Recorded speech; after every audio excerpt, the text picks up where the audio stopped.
Now we are going to be having a insightful conversation with Dr. Khatia. Thank you for coming to this webinar and talking about this topic. This topic is something that I feel a lot of medical students would have questions on. So I feel like Dr. Khatia can give much better explanation and her professional opinion on this topic. So the stage is yours, Dr. Khatia. Hello, everyone. Thank you for being here today. So I'm really very happy to speak with you about this topic, which is really incredibly relevant to your journey as a medical student and how studying the medicine can impact your personal identity, and sometimes in a challenging ways, because the medicine is a very demanding field and the process of becoming a doctor can really deeply influence who you are as a person. So I hope that today we'll explore these impacts and discuss how can you navigate this journey while staying true to yourself. Okay, so Dr. Khatia, I know as a medical student, it's very hard for me to balance myself specifically when it comes to like when I had started my clinical years. When I went from before that, it was just from the books and we were in university. When the clinical year started, I had this issue where I was trying my best to study and keep up with the clinical cases, and I had a hard time trying to go out and hang out with some of my friends. I wanted to know how I could stop myself from letting myself get like overrun by being obsessed with trying to keep up with the medical field because it's very demanding as a field itself. Yes, this is a very good question, and this is a really very understandable thing that you have mentioned, because from the moment you enter the medical school, your life begins to change. And now you are not just a student anymore, and you are starting training to be a doctor. And this shift comes with the immense responsibility and the new identity that starts to take shape. So it's a normal process in general, because our identity is not something constant and it is redefined every time we get the new roles in our life.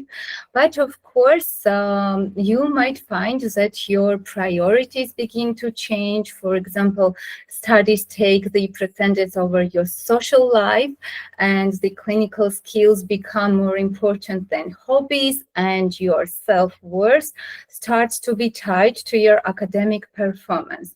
So these transformations can be both exciting and, on the other hand, this can be really overwhelming, because you are stepping to this new role, being a doctor, which is, of course, very respected and meaningful. But on the other hand, this new identity sometimes can overshadow who you are inside and who you are outside of the medicine. And you might start to feel like you are losing touch with the parts of yourself and you don't fit into the medical student's mold. So the first and very important thing, this is having the insight about this and understanding what kind of the processes are happening. And once you have the understanding what is happening to you and your personal identity changes, of course, after this, you can take the other steps to change this reality, because the pressure to conform and to be a conformist in the medical field, it's really, really very great. So this is like one of the biggest challenges that the medical students are facing. You have to be dedicated, you have to be resilient, almost like a Superman, and you have to have great abilities to handle the stress, and this pressure can make you feel to have suppressed your emotions, to push yourself through the exhaustion, and always present some kind of the perfect image. So this is very important to consider. Based on what you had just said, Doctor, I understand that yes, being in the medical field, a lot of people have great expectations from us and we try to keep up with it. I had found out that I was letting myself be overtaken by medical school a little bit only because of a fact a friend had pointed out that I was not hanging out with them after a long while. So how would I, as a medical student, would know that I'm letting my, well, in this case, my school, medical school, take over the fact that I am not doing things that I would like to do once, what I used to love, like maybe going out for coffee with a friend.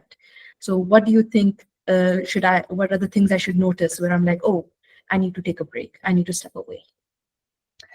First of all, you will feel it on the emotional levels, and of course, my colleagues, doctors, have discussed about the different symptoms of the mental health problems.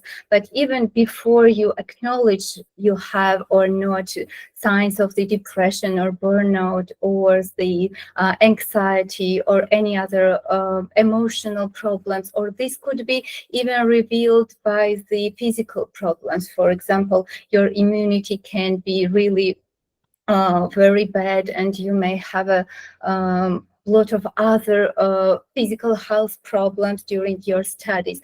And that when the medical students also are dealing with the other human suffering on the daily basis, seeing patients, because it's a helping profession, this on one hand will make you more empathetic and more compassionate.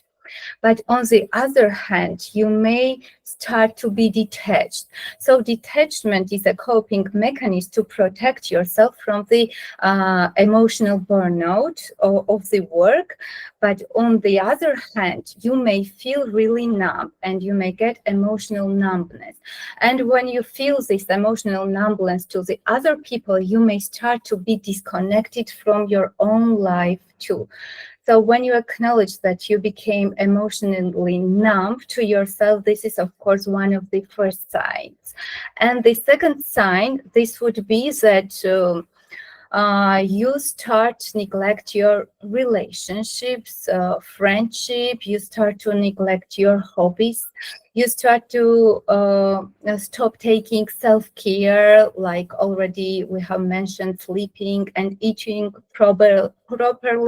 And the most important thing here is that not only not doing these things, but feeling guilty for taking time away from your studies.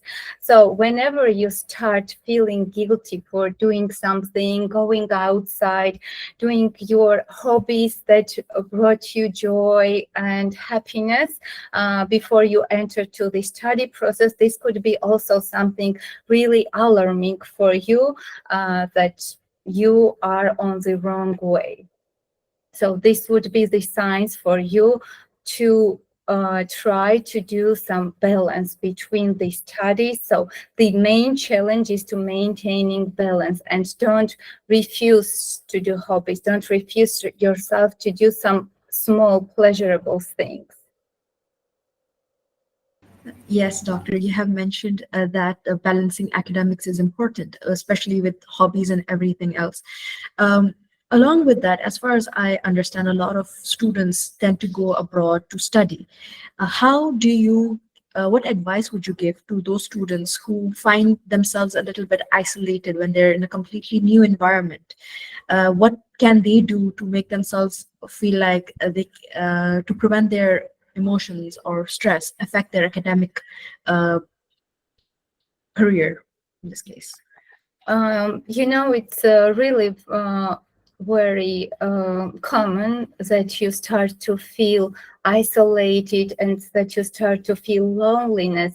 And not only for the international students, it does not matter, because once you're experiencing emotional and mental health problem, you think that you are the only one who is experiencing this kind of the problem, and no one else in the whole world can really understand you. So this is, of course, especially more difficult for the international students, because they are living in the different culture, in the different environment, and feeling more lonely and isolated maybe. And it's a normal reaction once you're experiencing any kind of the depression or anxiety, or even aggression or insomnia or any other symptoms. So the most important thing, of course, is seeking help.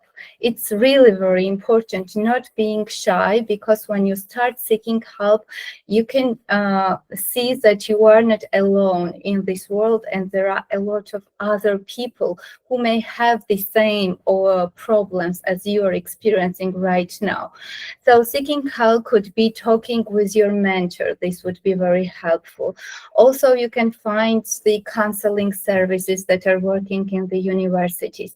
Also, the peer groups from the students, the other international students, as you are, friend groups or groups of the interest. So don't be shy to talk with them and ask them questions and ask them what they are feeling, what they are going through, how they are coping with all of these problems. So it's really very important. If you don't have the situation that you can seek a real professional help, at least you can start doing these small things for yourself.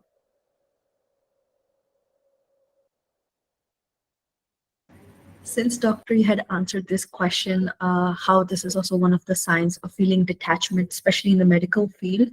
I would like to know, is there anything more you want to add upon this? Because this is something that a student starts facing, and a medical professional have somehow identified and found a way to handle it, but still have some issues managing it. So how would you, what else can you add to this so we understand early on how to manage it ourselves?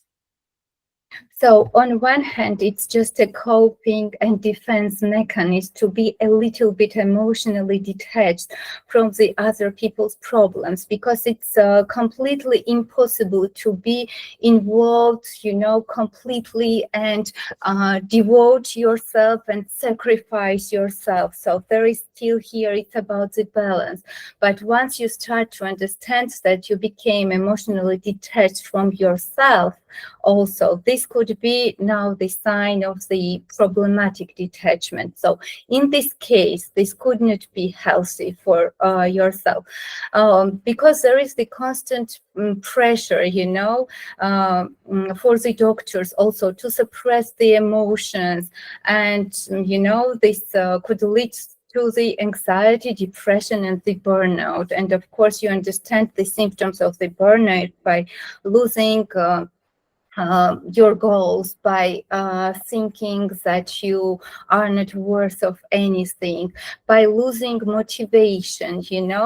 This can create some kind of the vicious cycle, and everything that motivated you before, you feel that nothing motivates you. So if you find that you have lost the motivation to anything, to all the subjects in university, motivation to become a doctor, motivation to continue study or do something, then of course this would be alarming for you. And this means that you have become not emotionally detached on a healthy way, but you became emotionally numbed and you have the burnout.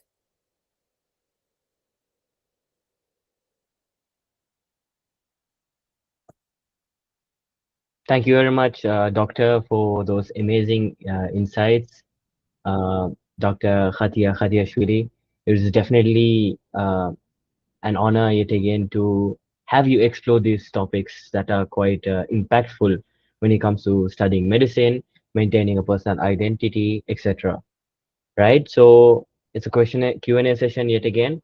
So the audience, you can feel free to raise up your questions.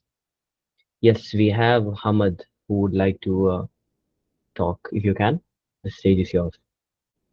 We have a question saying, how do you stay consistent when you're facing, like, for example, academic difficulties and you are already behind from the beginning of the semester compared to your colleagues? Can you share some insights regarding that? So in this case, when you're facing academic difficulties, you have to go to the academic counselors or your mentors and talk with them. Talk with them about the time management issues. They will give you very good advices regarding this. Also, everyone's studying mechanism is really different. For example, there are the audio people, there is someone who are kinesthetics, there are the people who can learn just from the listening. So you have also to define together with your mentor what could be your best studying mechanism, to use your time effectively, because everyone can do something in a shorter period of the time and in a longer period of the time, depending on the conditions that we have surrounding us. So by using the time management techniques, we can improve our academic performance. So it's really important to talk with the mentor, or at least, if you don't have this ability to do some self-reflections. This means that you are writing down everything that is happening to you. You are writing down very, very detailed schedule plan for you, starting from the morning, ending to the night, and you are also starting to following the schedule, and you are reflecting on the paper everything of the emotions, feelings, and the events that were happening to you during this heavy period. Thank you very much, Doctor, for those lovely comments regarding this topic. Next up, another audience member had a question. I feel like I can relate when it comes to losing interest on what once was very important for me. Like after entering medical school, things changed, right? For example, drawing was her passion. Is there any way you see that this passion can be brought back into her life, even though she's mainly consumed by the med school? Yes, it's very important to be connected to your passions. It depends. Sometimes our passions are changing. For example, we enjoyed painting and now we enjoy music, listening music, or we start to enjoy spending time in the nature. So in this case, you may be connected again to these activities that you have loved, or you may find the other ones. The most important thing is to have this kind of the activities, not to be stayed without them and be focused and concentrated on studies only. So just searching what could be these little and small things that give me the pleasure, some pleasurable things, and by trying different stuff, for example, physical activity is a very good thing. This could be dancing or exercise or whatever. And wherever you can find even a small pleasure, try to incorporate this kind of the activities in your everyday schedule, even for 10 minutes. Thank you very much. Another person had a question. How can we bring that spark back and deal with burnout when we need to push forward and keep going, and there is no time to, experience those emotions and uncover the deep flaws from within? Yes, of course, I understand this. And, of course, you think that like you don't have the time and you cannot stop and you have to move forward because the time doesn't stop and you have to do a lot of stuff. But once you have the burnout, you are stopped. And this means that you cannot do anything. So these are the steps to do for yourself. First of all, to acknowledge this, that you are in the burnout. The second thing is to embrace your emotions. So this means allow yourself to feel the way you are feeling. It's okay, like express your emotions to yourself. It's okay to feel overwhelmed. It's normal to feel sad. So it's normal that I'm feeling anxious this time. And it's very normal and it's okay that I'm feeling demotivated and without any goals this time. It's okay because this will pass and everything will change. So this is very important to acknowledge, and please practice the self-compassion. So this means be kind to yourself. recognize that it's okay to make the mistakes and it's okay to be not perfect, and ask for help. So always ask for help. Self-compassion will help you to maintain this positive and healthy relationship with yourself. I call it, the reparenting yourself. You should communicate with yourself the way as if you were the best, caring, loving, and understandable parent to yourself. So from the parent's position, take care of yourself. Praise yourself from the small things. Every day, step by step, every evening, think about the 3 achievements of your day. Even if it's like my 3 achievements would be that I got up from the bed this morning a little bit earlier, or I did something, I read 1 page this morning, or I was able to go out and walk a little bit. Even the small achievements would be helpful for you. It's very important that every evening before you go to sleep, instead of focusing on the negative side, just to find at least 3 achievements that you have done during the day. Thank you very much, Doctor. We have 2 more people who have raised their hands because they would like to ask the questions directly. Do we have Sunita with us to ask your question? Yeah. Hello, doctor. Thank you for your time today. Doctor, you said that medical professionals, they need to be emotionally detached and all. But how do we actually detach in the very first place? Because when even in the non-clinical years, or when you start your rotations, when you hear about people's story, you cannot stop thinking about them. Or even when it's not medical, on your daily basis, like if you're experiencing constant stress and all, and you're not in a very good contact with your friends, right? So if any person you come across, you get easily attached to them, and you cannot take your mind off those people, and therefore I feel like my studies, they get affected. So how should I cope up with this?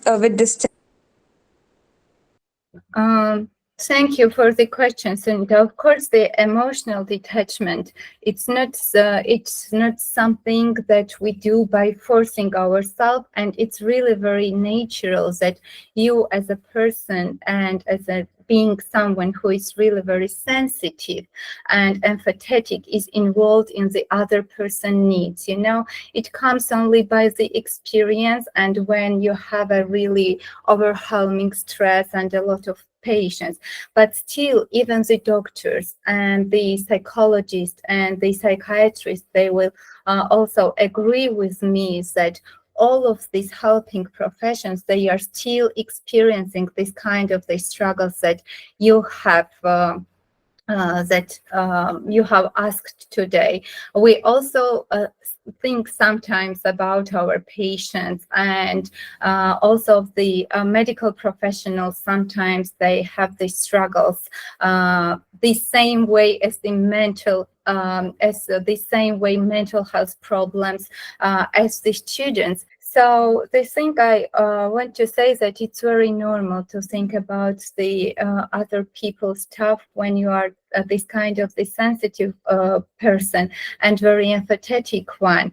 And it's really normal to experience this kind of the emotions and taking them at home because you are not the mental health professional and you don't know how to deal with them. So that is why it's very important to talk about this, to verbalize them, to verbalize your thoughts, verbalize your emotions with someone. Taking the counselor, taking the mentor, or some peer groups, any kind of the support groups. There are also the online groups for the students, the associations, where the students can express themselves and deal in the chats with the emotions or the problems they are dealing with. So it's very important to verbalize this everything. There is also the methodology of the free writing, when you sit down for 1 hour and you don't control yourself and you write down everything that comes into your mind. And this could be free any kind of this stuff about everything that happened today. You just don't control yourself. You let your body to get free from all of these emotions, and your body and your hand will do on this paper whatever has to be done. And then, of course, you may read this paper if you want to know what were the problematic sides for you, and then, of course, you throw this paper away. So once you practice this kind of the exercise several times, you feel more free, because you will let all of this, the heavy stuff to go out, verbalize and express it on the paper. Thank you very much, psychologist and psychotherapy specialist, Dr. Khatia Khatiashvili, for those valuable remarks that you highlighted today. And yes, with that said and done, for all those who might have certain more questions, we'll request you to highlight them at the end of the session. Thank you very much, Doctor.